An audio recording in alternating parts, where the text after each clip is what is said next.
Kami sudah mengikuti dengan seksama persidangan dari pagi sampai break sekarang dan akan dilanjutkan 1 jam lagi. Dari semua ahli saksi yang dihadirkan pada persidangan ini sudah kami simak baik-baik. Dan kami juga sudah mengajukan pertanyaan-pertanyaan yang cukup tajam kepada ahli maupun saksi. Jadi pada prinsipnya kami tidak merasa ada sesuatu yang luar biasa dari keterangan saksi dan keterangan ahli di persidangan ini. Dan satu demi satu pertanyaan-pertanyaan kami juga sulit untuk dijawab oleh para saksi dan ahli yang hadir dalam persidangan sekali ini. Jadi intinya menurut hemat kami sebenarnya saksi yang dihadirkan itu tidak menerangkan apa-apa. Ya, hanya ya, ngomong-ngomong saja, nggak jelas apa yang diomongkan dan tidak begitu relevan untuk dijadikan sebagai alat bukti di dalam persidangan. Dan karena itu kami berkeyakinan dari pertanyaan-pertanyaan yang kami ajukan dan tidak terjawab sebagaimana yang seharusnya dijawab, kami akan menuangkannya nanti dalam kesimpulan. Pada akhirnya kami akan menyampaikan kepada majelis hakim untuk menolak keterangan saksi dan keterangan ahli yang disampaikan dalam persidangan ini. Selanjutnya silakan Pak Oto tambahkan. Teman-teman semuanya, seperti yang Pak Yusril katakan tadi itu, memang kalau kita lihat tadi kita dengar bersama ya, ahli-ahli yang diajukan itu tidak pernah menjelaskan tentang kasusnya. Yang dicerahkan juga narasi-narasi juga dan ketidakpuasan terhadap persidangan ini. Jadi sama sekali jauh panggang dari api, ya, jauh panggang dari api. Saksi fakta yang diajukan itu lebih parah lagi.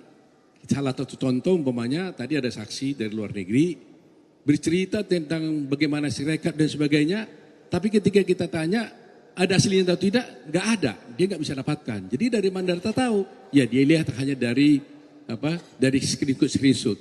Nah bagaimana kita bersidang di pengadilan yang mulia ini, membicarakan suatu bukti, asal usulnya kita tidak tahu, aslinya tidak ada. Nah kira-kira begitulah kualitas daripada saksi yang disampaikan.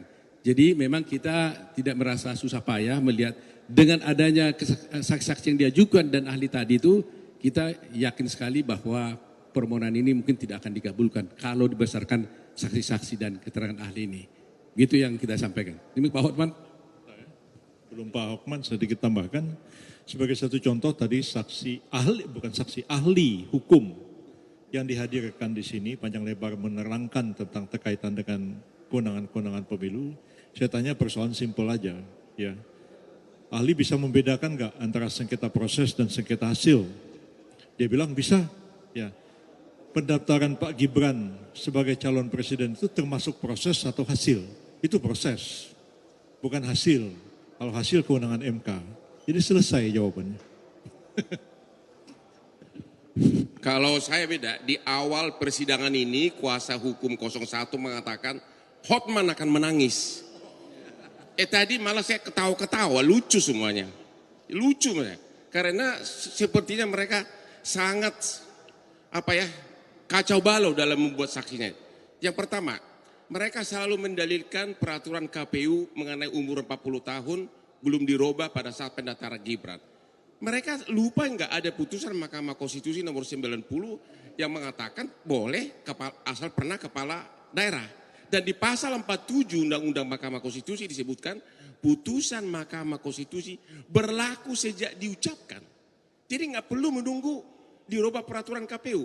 Yang kedua, yang paling lucu bikin saya ketawa adalah tadi ada ahlinya mengatakan bahwa Jokowi melanggar undang-undang korupsi, bansos, melanggar undang-undang APBN. Pertanyaannya, bagaimana mungkin Mahkamah Konstitusi mengabulkan permohonan mereka dengan mengatakan Jokowi melanggar undang-undang tidak pidana korupsi dan melanggar undang-undang APBN, sedangkan Jokowi dan menterinya bukan pihak dalam perkara ini. Dan Mahkamah Konstitusi tidak punya kapasitas untuk menentukan apakah ada korupsi atau tidak. Makanya saya bilang tadi, saya ketawa. Jadi begini, tadi juga misalnya ahli menerangkan bahwa satu pejabat penyelenggara negara atau birokrasi itu tidak bisa mengambil satu kebijakan berdasarkan vonis pengadilan. Nah, dia bilang putusan Mahkamah Konstitusi itu vonis dalam bahasa Belanda katanya. Pak Kaligis itu lebih tua dari saya, bahasa Belandanya jauh lebih bagus dari saya. Iya, Pak Kaligis bisa terangkan nanti vonis itu artinya apa dalam bahasa Belanda ya.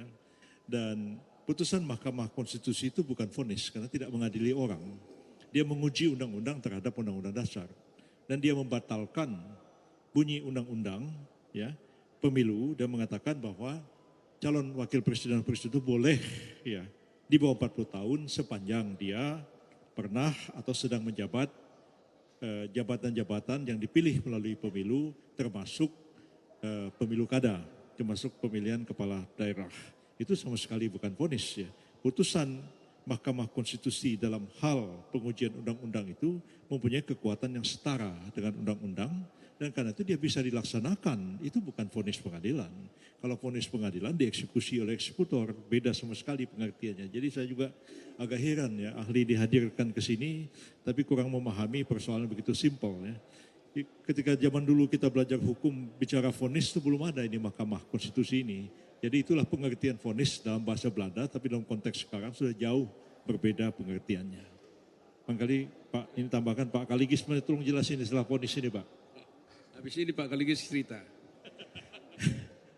Dari tadi banyak saya di kontak wartawan selalu pertanyaannya mengenai soal bansos. Dan ini selalu menarik kali ya.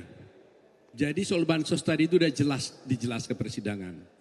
Ada ahli menceritakan tentang teori pork barrel. Di mana dalam teori ini katakan bahwa ada upaya menggelontorkan suatu dana kepada masyarakat untuk pemilih tertentu. Lantas saya tanya dalam persidangan, ini kan bansos kan dibuat dalam satu undang-undang.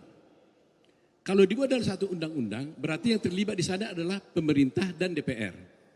Nah, kalau DPR terlibat, di sana semua ada partai politik. Ada PDIP, PKS, Demokrat, Gerindra, Golkar, Nasdem, semua ada di sana. Artinya ketika undang-undang ini dibuat, semua partai politik yang terlibat dalam pemilu itu menyetujuinya. Ya kan? Nah, pemerintah dalam Pak Jokowi dituding-tuding sekarang salah. Saya tanya dalam persidangan tadi, kalau presiden atau pemerintah melaksanakan undang-undang tentang bansos, salah enggak? Ya dia bilang ya memang wajib dilaksanakan undang-undangnya. Loh kalau sudah undang-undangnya harus dijalankan, kalau bansos harus dijalankan, atas dasar apa bisa menyalahkan pemerintah dalam hal ini? Jadi kami melihat di sini, sekiranya nanti menteri diundang, mudah-mudahan juga diundang oleh Mahkamah Konstitusi, saya kira akan lebih jelas lagi bahwa apa yang mereka dalilkan soal bansos itu sama sekali tidak terbukti untuk kepentingan dari 02, tapi itu adalah kepentingan masyarakat yang didasarkan pada undang-undang yang disepakati bersama oleh semua partai yang ada di dalam peserta pemilu. Itu aja. Pak Kaligis. Satu terakhir dari Hotman. Hari ini terungkap bahwa 01 itu tidak pernah melakukan audit forensik resmi atas Sirekap. Ya, jadi mulai hari ini kalian jangan pertanyakan lagi soal Sirekap. Sirekap itu sah. Karena mereka ternyata hanya riset-riset pribadi dari yang mengaku ahli. Agar sah di mata hukum harus dilakukan audit forensik resmi terhadap Sirekap. Itu tidak mereka lakukan hari ini. Makanya saya semakin ketawa terus lihat mereka berdalil-dalil. Apalagi Pak Bambang, saya dia ngomong gue ketawa melulu. Kalau vonis sprach Pak. Sprach kalau vonis. Jadi kalau putusan nomor 90 itu erga omnes, final and binding. Kemudian tadi ada tuduhan-tuduhan deceit, penipuan. Ada tuduhan-tuduhan Presiden Jokowi penjahat katanya. Itu kan mesti melalui undang-undang. Karena sumpah Presiden pasal 9 adalah taat undang-undang.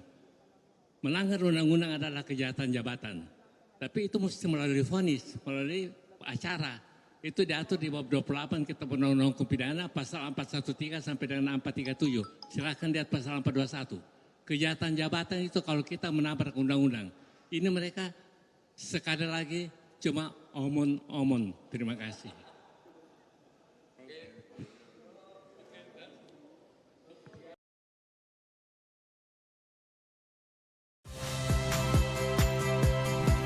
Saya Yasir Neneama. Saksikan program-program Kompas TV melalui siaran digital, pay TV, dan media streaming lainnya.